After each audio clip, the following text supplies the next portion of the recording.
Welcome to the BEZA Performance live stream. My name is Marshall Henley, and I'm the president of BEZA Performance. Today is S&OP Thursday, where we talk about what does good look like, again, with Doug Dedman, my buddy from DBM Systems. And Doug is a thought leader in S&OP, is the only guy I use for our clients. So welcome, Doug. Oh, good to be here, Marshall. So today's what does good look like is going to focus on what we call planning horizons. And I'm going to bring up the kind of the stuff we've been using each week as we go through this particular series. And we've covered off family structure, the monthly process, executive presentation. So this week we're going to talk about planning horizon. Why don't you kind of tee up what that kind of means for folks? Yeah. So, those 8 things, as you just mentioned, as part of this whole, what does good look like series, right? And they really tie to the things that you can access actually with our online assessment as well. But today, what we really wanted to talk about was how far out should I actually do my S&OP plan and planning horizons, and maybe talk about that word that nobody wants to think about, which is, do I have to have a frozen zone? Like what does that mean? And You probably do. You probably do. Yeah, you probably do. And so we might get some reaction to that, but I think it's an important one to talk about, because understanding this and how you set it up is pretty important to Yes. getting the S&OP process to work well, to really understand that. So, folks, Doug did mention our assessment. You should be able to go to bezaperformance.com now, and there will be an online assessment that addresses all 8 of these areas and then helps you with some prescriptive ideas on what to do to fix each of the areas that might need some focus. And you can kind of take it in order. You don't have to do it all at once. And I think it's a real powerful tool that we've been able to put together. It's free, of course, and it allows you to look at things the way we've kind of been covering them off during this what does good look like series. Yep. Yep. And I think, we've been trying to do this on each one, but like kind of level setting for people, just in terms of how do you know you've got an effective S&OP process? And, I like to think about that as the point where the process really intersects with your executive. And that's really the executive S&OP presentation. And so, we've been just using these as to what does it look good? How do you answer these questions? So is your executive meeting a report out, or is it a decision-making meeting? Can you get through the entire business in 1 to 1.5 hours? Does everyone walk out of that with the same, on the same page and ready to execute the same plan? And is your senior executive engaged in the meeting as being a way to kind of check how effective is this? And so if I think about that and I tie it back into a little bit of this idea of the planning horizons that we talk about, for me, that sort of helps what understanding what those planning are, how far out you should plan, and understanding kind of where your firm and frozen zones are really important for everyone to walk out of that meeting in the same page, right? Because if sales is thinking, I've got the capability and understanding that we can, drive this plan up and we'll get them all out the door next week, and they aren't thinking about, well, what is our capability? I could have an issue. And so part of this is having a clear understanding of kind of where those zones are. And we'll talk about that. And then the other part of that is making sure the plan's going out far enough, right? And that we've got a really good balanced plan for as far out as we need to plan. So that's kind of what we wanted to cover today. And hopefully that ties it back to these pieces and how you get to being able to answer yes on all these questions. So really there's 2 things on planning horizons. I've kind of alluded to both of them. One is how far out should I plan? And the second one is the discussion around frozen and firm zones. So I think we can jump into that. But I thought before I do that is maybe to level set a little bit, to be thinking about product, right? And to think about, so if I'm a manufacturer and I'm building something, you should be kind of familiar with the concept of a bill of material, right? So I've got one up on the screen here. Hopefully you can see that. It's a little Lego car, happens to be called the Red Yellow 100, stands for red roof, yellow body. If you look at it, it's got a bunch of components, Lego components that went into it to make this car at the top, right? So if we're a manufacturer, we should be kind of familiar with that bill of material, right? And or if you're buying something, if you're buying from a third party manufacturer, they're going to have this bill of material, and it's going to have the components. So when I think about horizons and I think about something like a bill of material, it sometimes is valuable to flip this on its side to look at that bill of material within the context of of lead time. And so what I've done with that, and actually was on the other screen, the length of these lines represents the lead time, or how long it takes for something to happen to build that car. So in my example here, real simply, it takes 1 week for the final assembly of the car. I've got a couple sub assemblies that go in there that happen kind of the week. It takes a week for that to get happened, and then I need the components to be purchased, and ready to be there at the beginning of the week. Then I've got some sub assemblies like this tire and axle support, right? That they need to be out there going into 4 weeks. So if I flip that bill of material on the side, you can see that I've got, in order for me to build that car this week, I had to be thinking 4 weeks in advance for some of those components, right? So just a concept of that. And one of the challenges that we have, and this gets into my challenge around the concept of like a real-time S&OP, or I'm moving the schedule around a lot.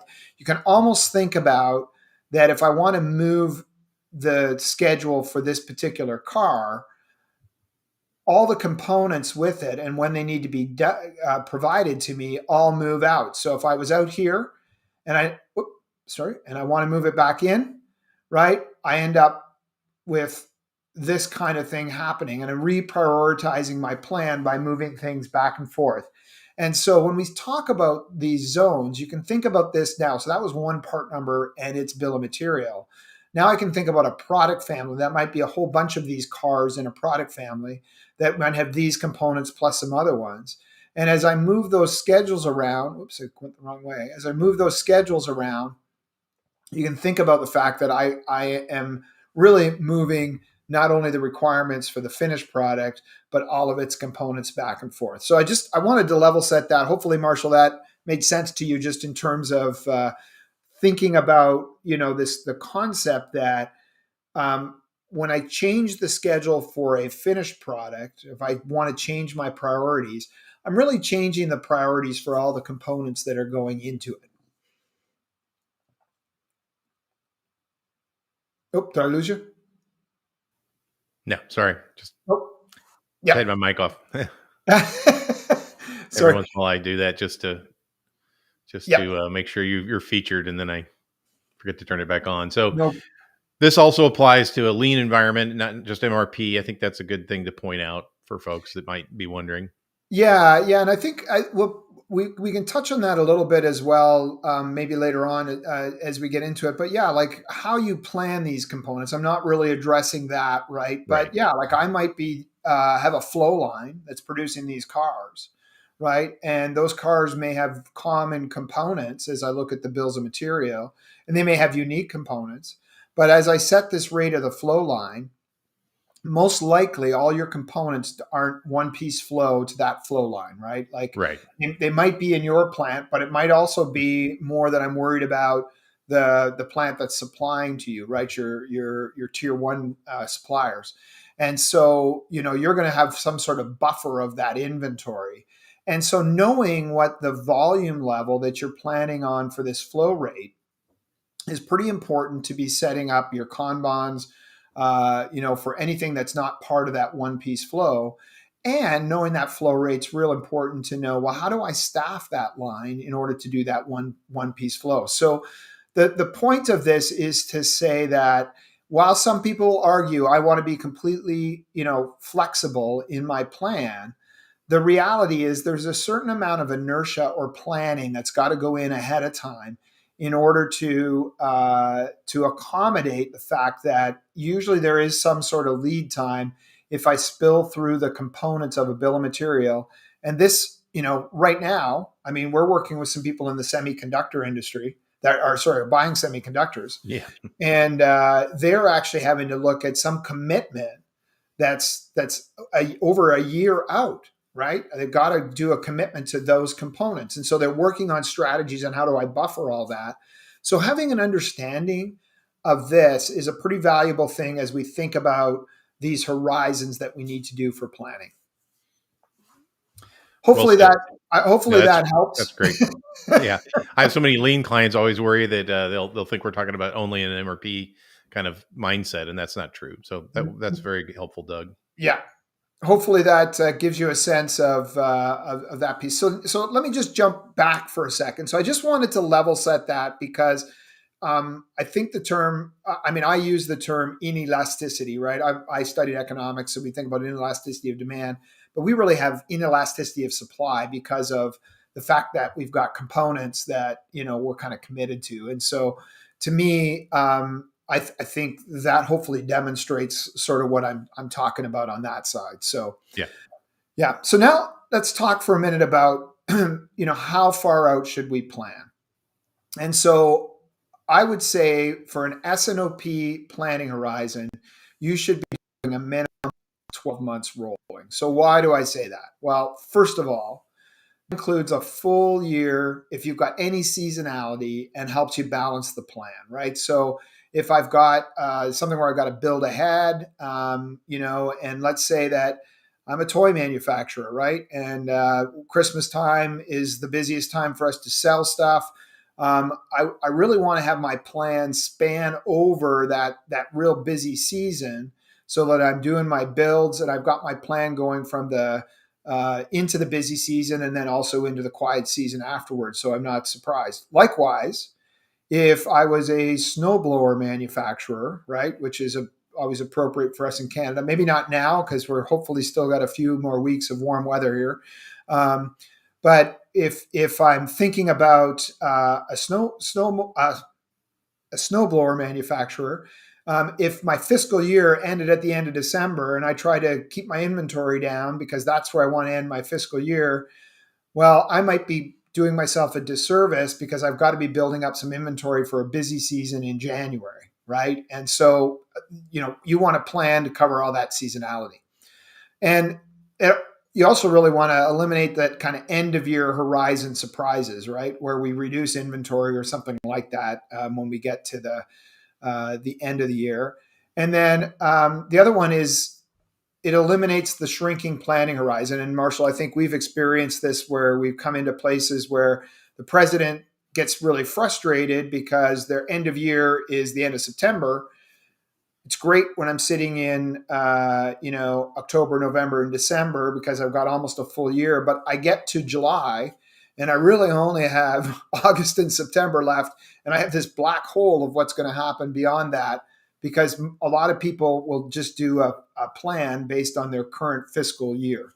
And Which so, we say is not a good practice. I mean, you've got to right. plan the end of the fiscal year, but your horizon of planning should be a rolling 12 or longer, which we'll get into. Right, right. So if I look at it, if I flip over to the 5-section sheet, for example, and this is a company that's got a fiscal year that lines up with the calendar year. So their fiscal year runs from January through to December. But you can see we've extended the plan beyond December and into the following year. And really, what's happening for them is they've got the plan. If you're kind of familiar with this, it's the 5-section sheet, which we bring up pretty often. I actually have a full blown plan of bookings, which is what sales thinks are going to take for orders, shipments, which is our agreed upon shipping plan. I've got my production, which is my agreed upon production plan. And I've got my inventory. Sorry, I'm got the right line here. I've got my inventory line here, which is my projected inventory going forward. And so by doing this rolling 12 and having the plan go out there, really what I'm projecting going forward is my production, my shipments, and my bookings. And I'm calculating kind of the difference between those which is my inventory, which if I look at it, inventory is previous inventory plus production minus shipments. And so because I have these two plans, I can see a projection of where my inventory is going to be. And you'll notice that out here in December, I have a negative inventory number. But I'm tracking pretty close all the way. So I might not be too worried about that negative inventory number at this point in time because that's pretty far out in my horizon, right? And it's a small number, right? It's a small number. These guys are trying to run to a negative inventory, or sorry, a zero inventory. But if I look out in the future, I've got some real big numbers. But I'm not as worried about that. We've got time to kind of fix that plan Yeah. as we go there. And you Strictly can, speaking, we would say that part of the plan is not a plan, right? It's not balanced. There's no such thing as negative inventory. So you're going to have to deal with it. You're just saying that it's not the first thing maybe that occurs to you on this it, particular 5-section sheet. right. It's far enough out in my horizon that at least directionally, I feel pretty good, right? But I'm not worried. I mean, a lot of stuff is going to change between April and December, Right. right? And so agonizing over this number is probably not where I want the team to necessarily, get focused. And you can see it on this plan is that the shipping plan gets a little bit murky as I get out here, right? So it kind of drops off into February. But at least I've got a horizon where I'm forcing myself to look beyond the end of the year and start thinking about that plan. I think And one of the objections to using a rolling 12 is often I have no idea what we're going to sell in 11 months or, whatever. So I like what you said is if you start tracking it, then you start thinking about it. And then at some point you may actually have a process that at least gets you closer to having some idea of what you are doing in 12 months. And I understand yep, there's businesses where that's hard.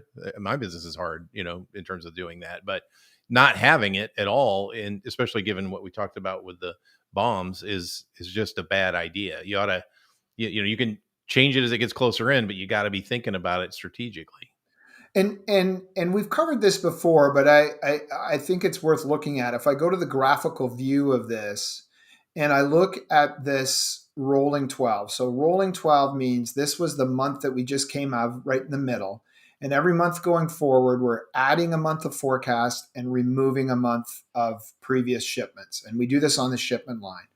And so you can see with this family, they're actually driving the total volume for a rolling 12-month period up from I think this number is somewhere, it's about, I think it was 125,000 units, up to really almost doubling that business by the end of the 12 months. So now the question, and what I love about keeping that rolling 12 out there, is this becomes that litmus check for the business leader that says, well, where is that business growing, right? And if this growth looks unreasonable, I might want to call my sales guys in and say, guys, we need to do some work on what that plan looks like, because I don't see where that growth is going to give me some meat behind that, if you will, right? To drive to that growth.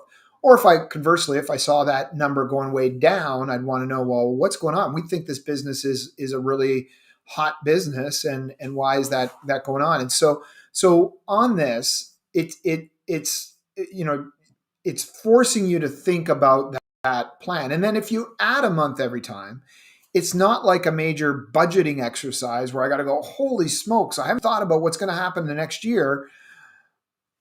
What's going to happen the next year? Now I got to do 12 months at a time. Now I'm basically saying, and if I go back to the 5-section sheet for a second, and if I'm sitting and I'm looking at, so we're in the April plan, I'm looking at the next April, my guess is the April plan is going to be kind of an extension of the March plan, right?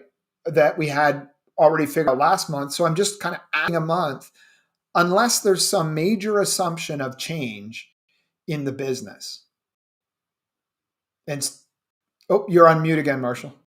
Sorry, you're going to think about last April and you're going to think about March, and you probably can have at least a starting guess as to what the new April is going to be, and then you start thinking about what other dynamics are in the business. And this Yeah. is exactly the kind of thinking we would hope you are doing about the 12-month rolling window. Like Yeah. where are we going to be in 12 months or more, depending on your lead times.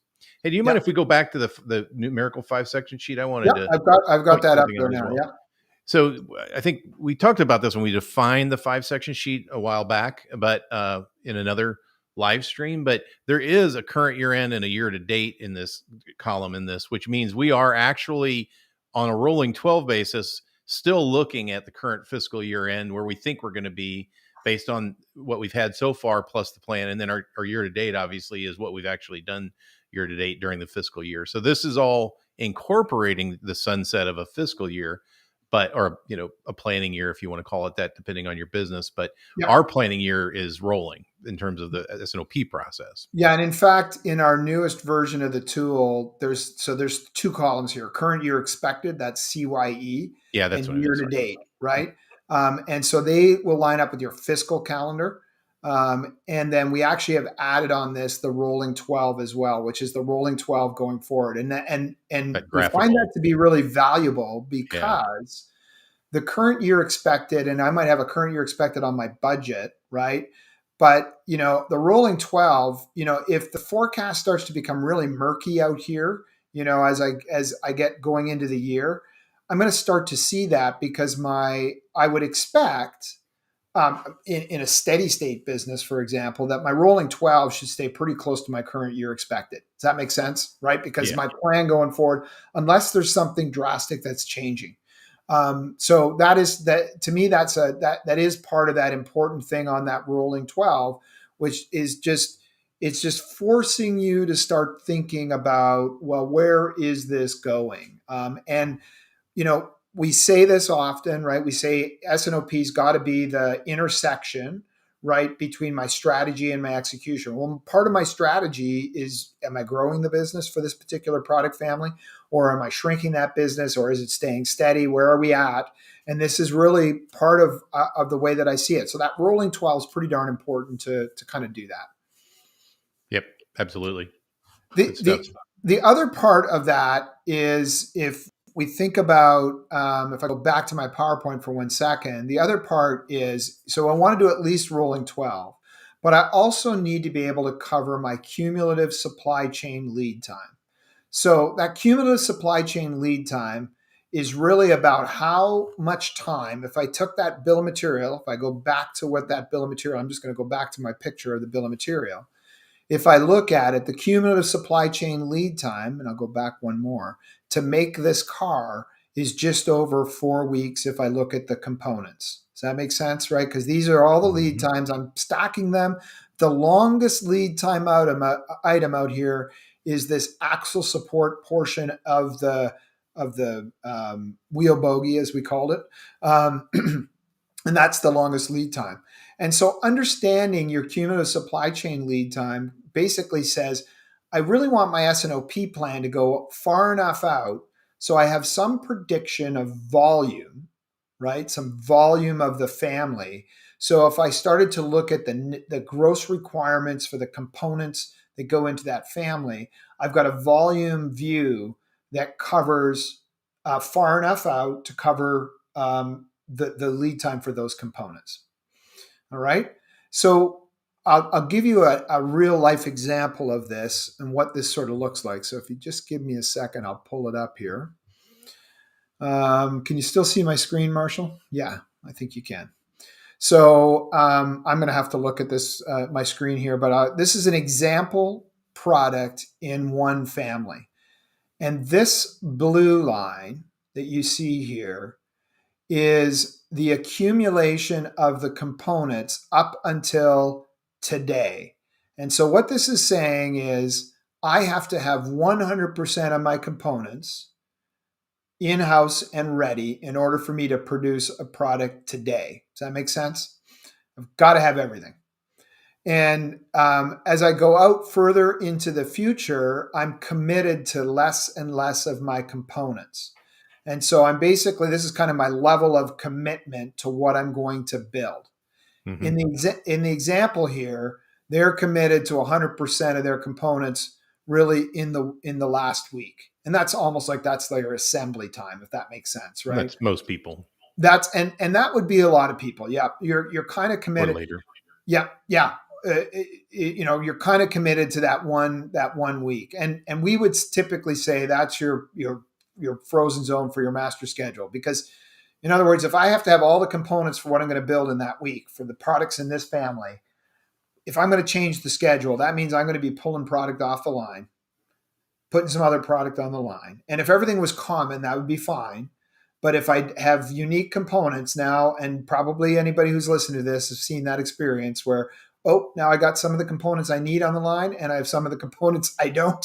And now I got everything at the line and it just gets real messy, right? Real messy, and Um, we've made a change for some business reason that seems like it's an upside, but what we typically are doing is creating a bigger down. The cost isn't worth the benefit for that right, kind of movement right. in the frozen zone. So, right. So doing this analysis, so in this example, I'm not going to go through kind of all the thought process on it, but their longest lead time is actually 5 months out, right? That's the longest lead time item of their bill of material. Now that doesn't, there's a further level of analysis you need to know because this is one bill of material out of all of the products in the family. However, if that long lead time item was a unique component, I'd be kind of worried, right? Because that means not only do I have to know how many of the products I want to build, but I kind of have to know which ones I'm going to build if this is a unique component. Now, there's strategies you can take, whether you buffer yourself with some inventory, all the kind of things that you might want to do. You might want to do vendor managed inventory where you put the onus on them. But all that's to say that you need to have some view of what that volume looks like for at least 5 months here. And so if that cumulative supply chain lead time is longer than 12 months rolling, you should be going out longer than 12 months rolling.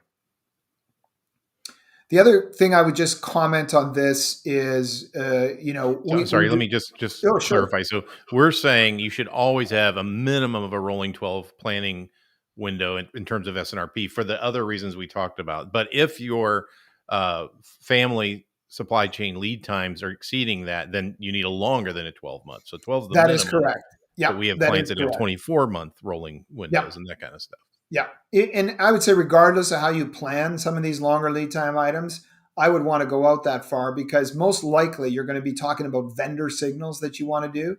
Yeah. And you know, especially the guys in semiconductor, doesn't mean I got to release work orders and purchase orders all out that far. But if I have a good S&OP process, I should be able to use that to send some sort of volume signal to those long suppliers.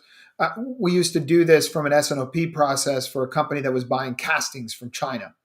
And so what they would do is use the S&OP process to basically speak for how much capacity do I want at the foundry for them to do the castings. And then they would have some commitment levels of when do I lock it in as I get closer, right? Right. And so, but at least I needed to know for that foundry, far enough out in the future, well, what is the volume level that I need? And then I can start to think about, well, in their case, because they had to commit pretty far out, they would make some decisions about, well, I'm going to commit to the common bodies in the family, right? The common casting bodies that they did. Mhm. And so that would be their way of kind of buffering themselves to say, well, I don't want to give away the capacity at the foundry, but I want them to kind of work on. So that's well beyond the S&OP process, but understanding that is pretty critical as you're figuring out the planning horizon. It's pretty important to the process there.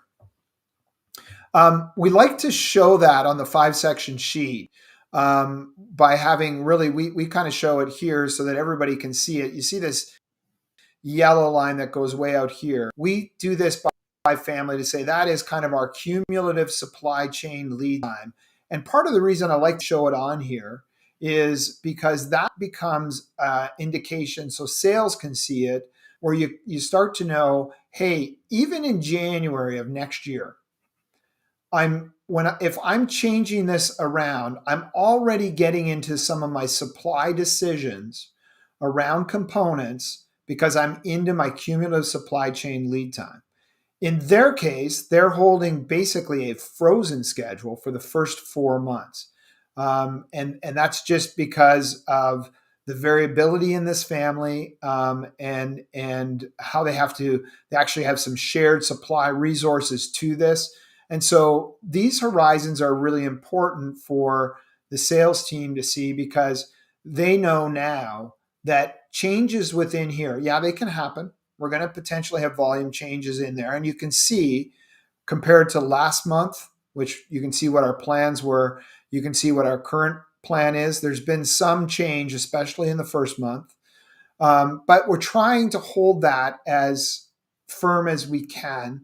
And then this is giving us visibility of how far out our cumulative supply chain lead time is. And this is part of the, if you tuned in a couple of weeks ago, we talked about family presentation. This is part of the kind of the standard thing to make sure everybody understands where those horizons actually are.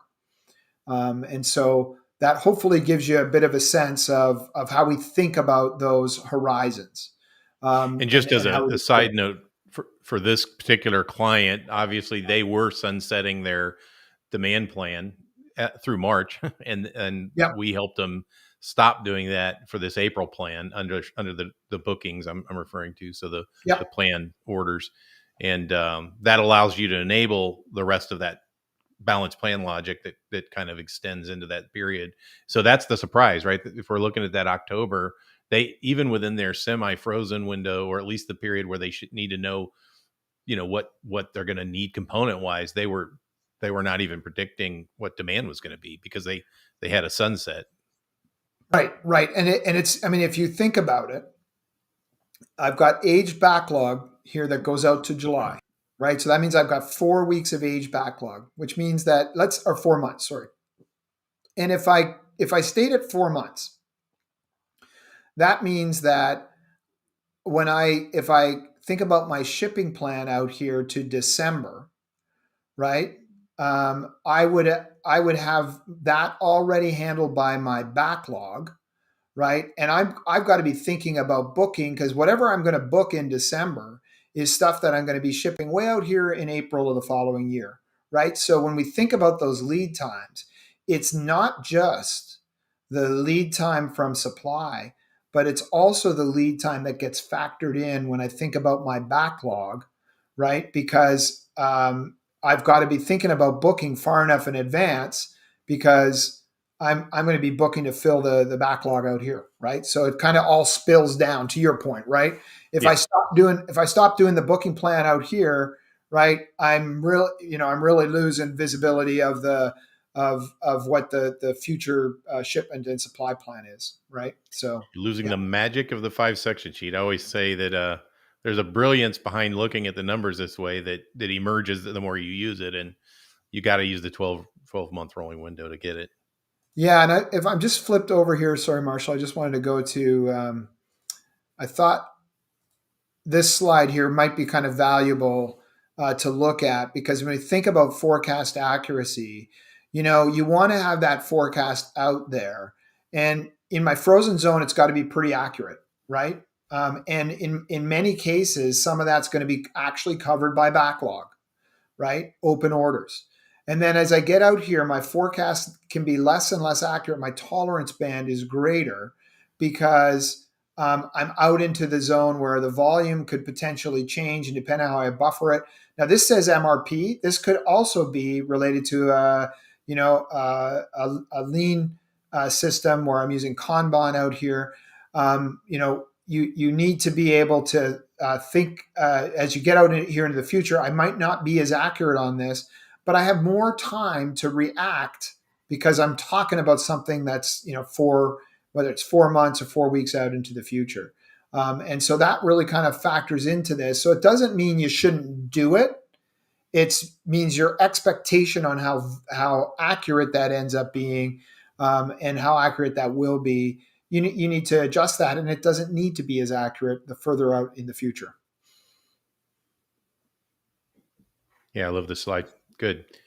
Obviously, we're talking about some MRP terms on this slide, but back to what you said, this definitely can also apply to lean, and how do we think about our flow rates that we're trying to enable through the Kanban sizing. Yeah, and the way I would think about that, Marshall, it's a great point. So if I look at that, if I just look at the run rate, we don't have to focus on the numbers, but if I put these run rates out here, right, of what I plan to run, essentially what I want to do is, especially if I've got some sort of shift that's happening, right? So some, I'm moving it up or I'm moving it down or I got to build ahead or something like that.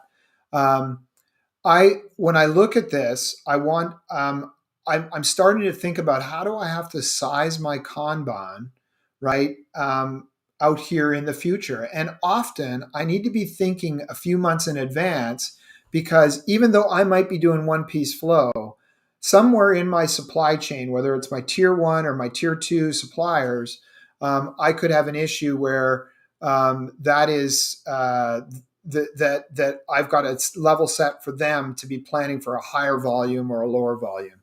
So, all right. I think that's about it.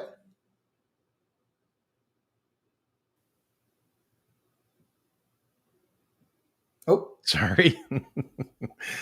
Getting too sophisticated here. I had myself muted and something else going on again, but okay. that's really helpful. Obviously, as we started this discussion, we said that um, uh, the frozen and semi-frozen zones can be kind of controversial for a lot of folks. I think what people are trying to do is preserve flexibility, and they actually are really impacting flexibility. Sometimes you're more flexible if you kind of lock down earlier and then open up later, which is what we're trying to kind of talk to people about. I also think that it's always a good impulse that folks have. I know one of the companies that we had trouble convincing they needed to freeze things in. It was only about a 1 week frozen zone, I think, maybe 2 weeks, but they really felt like they were the customer sensitive, move heaven and earth to meet any customer's desires kind of company, and that was providing both share and margin.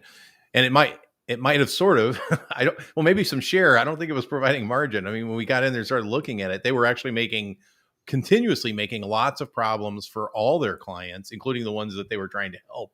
Because if you help somebody today, especially when we looked at the way the the bombs look when you get in close like that, then you're especially if you've got the backlog that's filling that whole section of the frozen zone and beyond, then you're just pushing people out of that.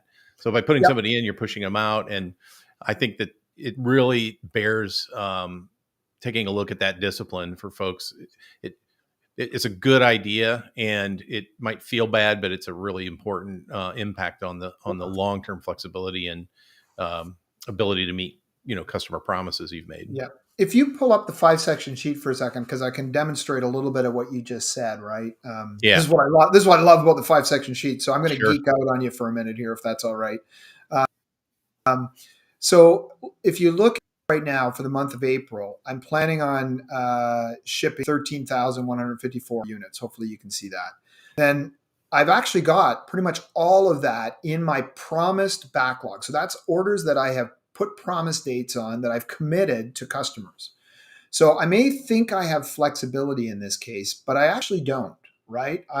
Because to your point, if I'm going to ship something to a customer that I'm not already promised, I have to pull something out because that's what I've got in my shipping plan, and I can only get to that shipping plan because that is what my build plan is. Now, I I have actually built a little bit of flexibility into this plan because they are not running at their capability numbers. So they can 13.2 is what they say they can build or planning on building, but their capacity is 18.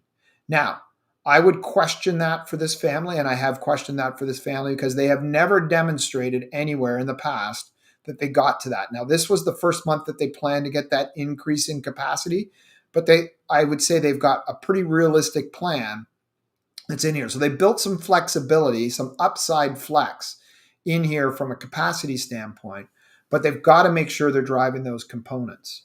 And so I can actually have a pretty good discussion with someone about how much flexibility do you really have, right? And in their case, they've got 4 months of backlog. And it's pretty much sold out in that 4 months. So you can be as flexible as you want, but basically you're robbing Peter to pay Paul in that period of time. Yeah.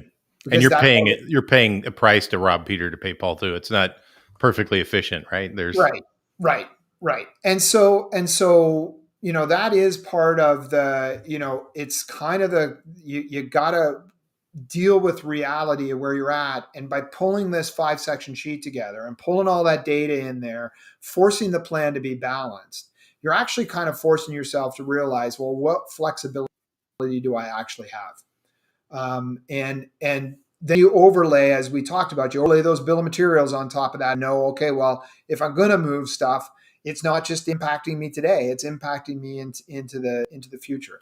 It, think about S&OP as being that view that you grab when you sort of step back from the day-to-day stuff that I've got to do, all of the gyrations to make sure we're able to produce exactly. I'm stepping back and I'm looking at that plan. I'm looking far enough out. And hopefully today you kind of get the sense of why that's just so darn important, right? yeah. To do that. Because I'm dealing with inelasticity. It's just things that are hard to move. So hopefully that was helpful just in terms of the I think horizon. so. Yep. Yeah, good stuff. It was good for me at least. I enjoyed it, and we'll be continuing with the what does good look like process. We've got responsibility and accountability coming up in October, but we do want to make sure folks know you can go to BEZAPerformance.com, and there's a assessment for S&OP there that's got all of the what does good look like categories in it. It's free, and it'll give you prescriptive advice on what to do once you see your scoring.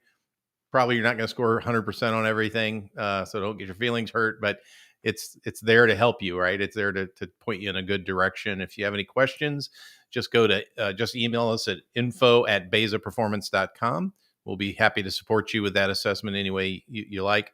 And if you need anything from DBM, including the book, you can go to dbmsys.com. There's a great book there on how to implement S&OP called Sales and Operations Planning, how to implement a process that everyone understands. So thanks again, Doug. All right. Well, as always, it's a pleasure. Yeah, we'll see you in 2 weeks. That sounds good.